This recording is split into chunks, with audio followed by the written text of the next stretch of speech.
Dylan, you son of a bitch.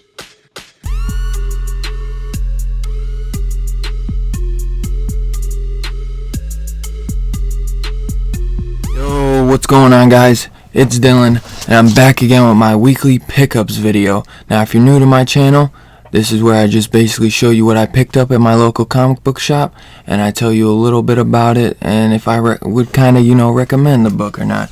And I usually like to start off with my pick of the week. Sadly, I have a feeling my pick of the week would have been the one book I missed and forgot at my shop, so I gotta pick it up in a few hours when they open up. But if I had to pick something else, it would probably be, usually you already know I'm going to say Venom 22, but I'm going to go with something that kind of caught me by surprise and I really enjoyed, and that was The Rise of Kylo Ren, issue 2. Now, it's only going to be a 4-issue miniseries, so I really enjoyed this. Kind of has some flashbacks with a somewhat little aged Luke Skywalker, but he's still not that old ass version we got in The Last Jedi. And we get a young Kylo, and we get some more of the Knights of Ren in this. The artwork was absolutely fantastic. I thought this might end up being a little cash grab, but this story, everything about this has been not really anything we'd known about except for the burning of the Jedi Temple that Kylo did. I thought this was a really good run. If you're a big Star Wars guy, I think this, and especially if you're a Kylo Ren fan, this is definitely a great one to pick up, and Charles Soule is writing it. So, same guy doing the Star Wars book is doing that. So, next, it was honestly probably the pick of the week, but that one was so good. I wanted to do something different. I feel like I'm always talking about Venom, but Venom issue 22, Venom Island Part 2. Man, this shit was just a straight up, like, Rambo Predator 1 meets Venom. Like, stuck on the island. The artwork was insane. I thought Mark Bagley really, I had a feeling, man. Part 1, I was kind of finding my groove with the Mark Bagley switch up, but I had a feeling that he was going to come out and he was going to show some of his bomb-ass artwork styles. And dude, the artwork was fantastic. And dude, always, man, it wasn't the craziest issue Donny Cates has ever written, but it was fucking action-packed to the T, and it was a lot of fun. It was fairly a quick read, though, as well. So, but you already know, man, I recommend Venom always, man. Venom, one of the best books that Marvel is writing constantly. Another one of the best books Marvel's got going on, Immortal Hulk, issue 29. Look at that. Look at that Alex Ross goodness. Look at that. This issue was pretty cool. It definitely isn't what it was, but it's picking up and they're setting up something big, and issue 30 is looking really cool.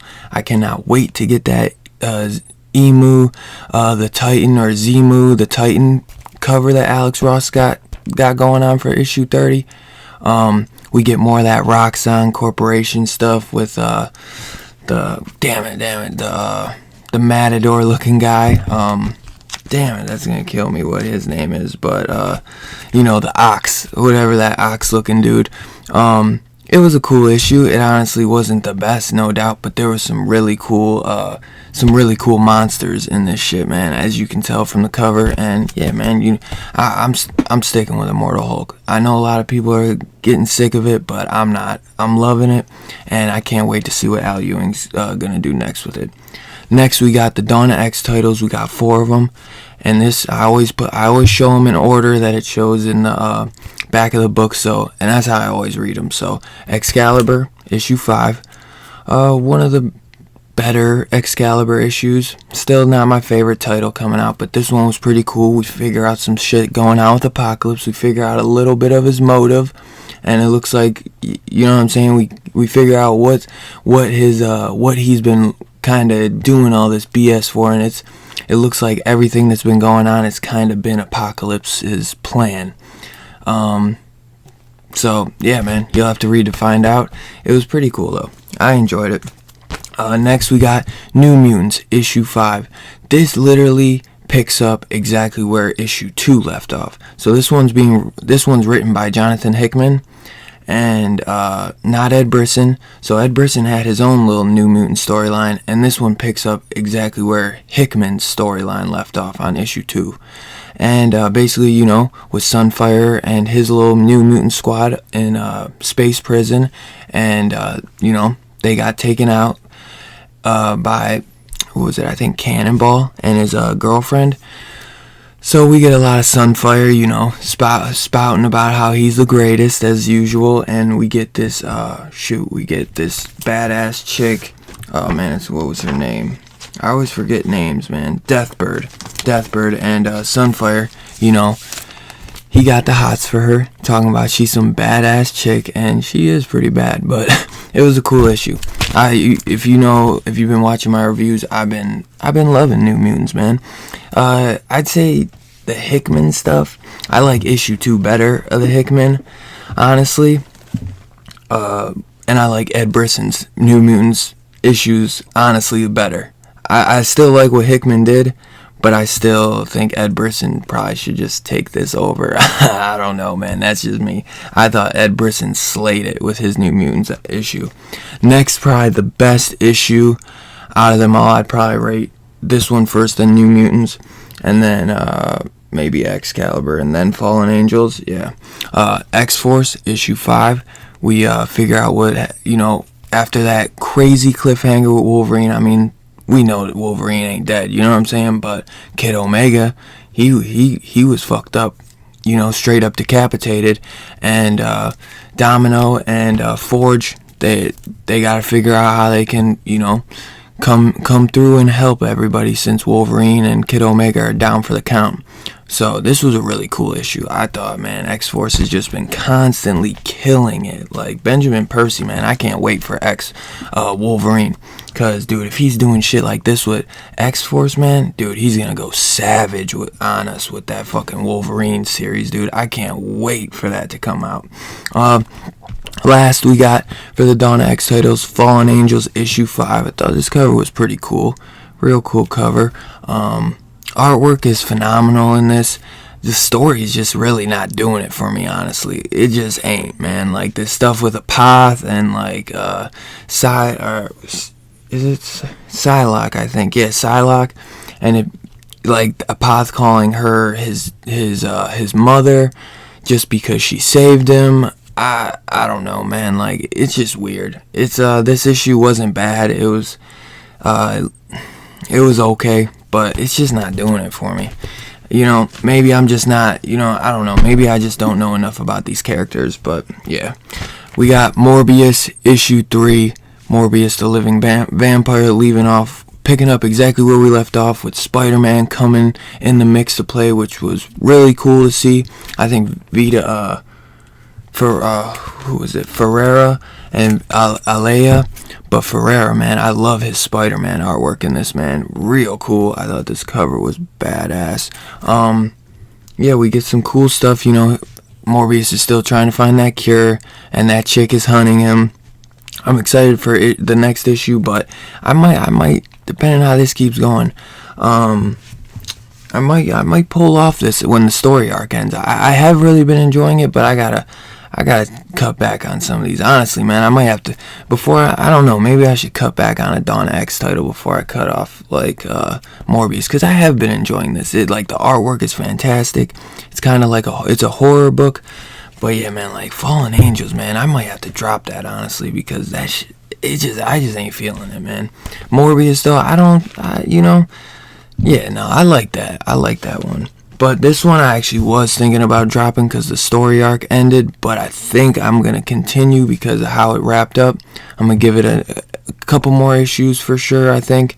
But Ghost Rider issue 4, I believe we get a first appearance in this. I believe we get a definite first appearance in this, so anyone who wants them first appearances, heads up.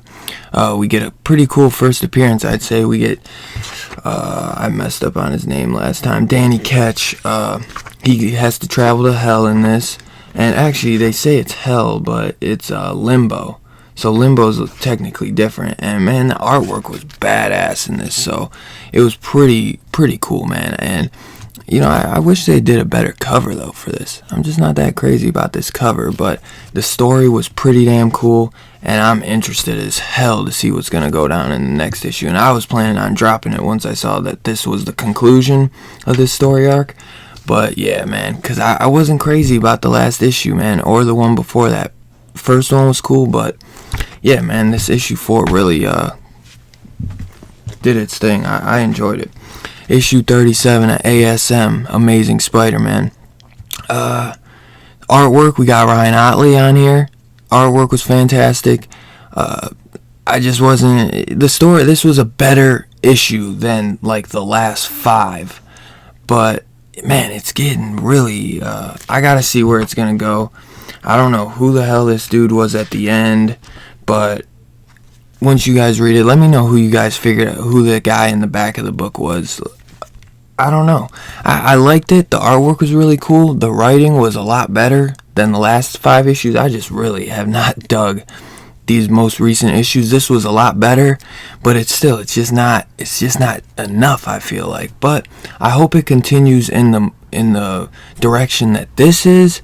Like these issues, if he keeps pumping out issues like this and they keep getting better again, I'll stay with it. But if they keep just pulling out that weak stuff, man, I'm gonna have to drop it, man, and it's gonna kill me to have to drop that Spider-Man.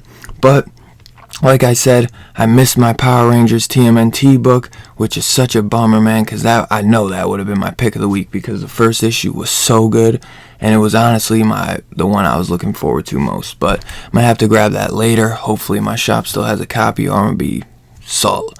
But we got issue 101 of Teenage Mutant Ninja Turtles. Went with that A cover instead of the B. Thought this was a really cool cover. I really liked how they had this whole issue laid out. It was honestly like, who was it? I think it was Jenica. It was Jenica or Donatello writing it as if they were writing it in a notepad. Like all of the word bubbles was really cool. I thought we get that first appearance of Mona Lisa. I don't know how big of a spec it is for her. Honestly, she seems just kind of like a random character. Maybe in the future she'll get something big, but yeah, man, this was a great issue. Artwork was absolutely awesome. I'm a big TMNT guy, so I'm suckered in every time, but this issue was actually really good. Because there was 1 or 2 issues that were in the City of War that were a little slow, I felt like, and I was kind of trying to figure out what was going on. But 101, man, I really enjoyed it. I thought it was really cool. As always, I got some of them dollar books, baby. We got Masters of Evil, Criminally Insane. That's some Stan Lee and Jack Kirby goodness right here, baby. So you can never go wrong with that. We got the Criminally Insane Bushman. So all these are first appearance books, I believe, and that Moon Knight looking beautiful. And then we got some Brave Dollar Comics DC, Brave and the Bold, Batman and Catwoman. Thought that cover with Batman and Cat, and then the Scarecrow, you can't go wrong, man. You can't go wrong with the dollar books. You just never can. So jumping on to DC, very light week for DC, but the big title everyone was waiting for, Batman 86. Finally, Tom King's run is over, and finally we are on to James Tynion's run. And I'll tell you straight up, this issue was not insanely amazing. It was pretty damn cool though. The artwork though was absolutely astounding, like out of this world. Like definitely I thought I was reading a Jim Lee book. The artwork was so good. Honestly, man, this artwork, man, it's worth the admission just for the artwork. And then we got Tynion writing it. So dude, I can't wait. The epilogue in this, dude, the epilogue in the back gave me Dark Knight, Heath Ledger, Joker vibes. What goes down, I don't want to spoil it, because when I saw it I was like, good one there, Tynion. That was a good one. The epilogue in the back was awesome. Sadly, we don't get any Joker in this. This is more about Batman and Deathstroke. But you know there's Tynion's. He's saving the big guns. You know what I'm saying? He's holding out. but I cannot wait till we get some more Joker action. But what they do in the epilogue, it's Joker related, and it just straight brought me back to like The Dark Knight Returns. Once you read it and you read that epilogue, you'll know what I'm talking about. Badass. Yeah, Joker leaves nobody alive. But Young Justice, issue 12. I thought this might be actually the end of this series, but it looks like this one's going to continue on going, because I noticed a lot of these Wonder comics are ending on issue 12s. But it was a good issue. I don't know if we get a first appearance of this character called Warlord, but it was really cool. I'm interested in what's going on with Superboy and him being kind of getting chucked back into the multiverse. And yeah, man, it was. I've enjoyed this series for the most part. I'd say that this has been the best Bendis book besides Naomi of the year. He consistently has kept pretty damn well with this. There's been a few issues that I thought were really boring, but for the most part, I've enjoyed this series, honestly. So yeah, and we get some Naomi action in it. Not really much Naomi action, but it's cool. And last but definitely not least, we got the 2 Hill House comics this week. So awesome. You know I love my Hill House. The Dollhouse family. Only complaint about this is that the Sea Dogs, there is no Sea Dogs. It's literally like, it just shows pictures of the characters and a little like a one line description of them, and that's it. There's no 2-page story. It's literally just character descriptions. And I was like, are you kidding me? So we really only get one chapter of Sea Dogs in Daffy and Byrne. But Dollhouse 3, we get a lot of it goes back and forth as it's been. We get the girl in it, the main girl, she has kind of aged, and some stuff goes on with her. I thought this issue was pretty cool. Actually, I'd say that I didn't care for issue 1 as much. I thought it was good, but I liked issue 2 a lot better, and then I thought this one was really good. So yeah, man, I've been loving these Hill House books. They've just been phenomenal. I love horror, so it's just so cool to see all these horror comic books. And Joe Hill, man, he's been doing a great job overseeing all these, and he picked some great writers to do all this, man. I really have been enjoying it. Next, we got Daffy and Byrne, issue 1, the start of a new comic series. And I thought this was going to be like a Nosferatu type thing. I mean, when I see this, but this is more about a girl, and her father just passed away. Her father has passed away, and her and her mother, it's in the late 1800s, I believe. And her and her mother are going through a lot of depression in a way, because the father and the husband is gone, and the girl is kind of having dreams about her dad. And in her dreams, I think she can kind of talk to him in a way, but her mother is going to this this medium, and it's like a fake medium, I believe, because the girl ends up kind of going along with one of these things where she's like, oh, your father said this, and she's like, oh yeah, I remember. And when she goes outside, she's like, it's bullshit, Mom. How much did you pay this lady? Like, I just went along with it like that never happened. So it looks like, though, in a way that she might be some type of medium and she can connect with spirits. So it's interesting. The artwork, like the first page, brings you right in. It's really dark and creepy, and I'm interested. I'm definitely interested to see where this is gonna go. It wasn't what I expected, but I still enjoyed it and thought it was really cool. But that's what I got for this week. Like I said, the only one I was missing was that Power Rangers TMNT. I'll make sure I do a special solo dolo review on that. Even if I gotta do a non-spoilers and then a full spoiler review for that, I will. But I cannot wait to go get that. I really hope my shop didn't sell out of their copy. But let me know in the comments down below what you guys picked up. Always interested to know what I didn't grab, because I know I can't grab everything. But let me know in the comments down below. If you don't mind hitting that like button on your way out, hitting that subscribe, hitting that bell notification, and I'll catch you guys on the next one. Peace out.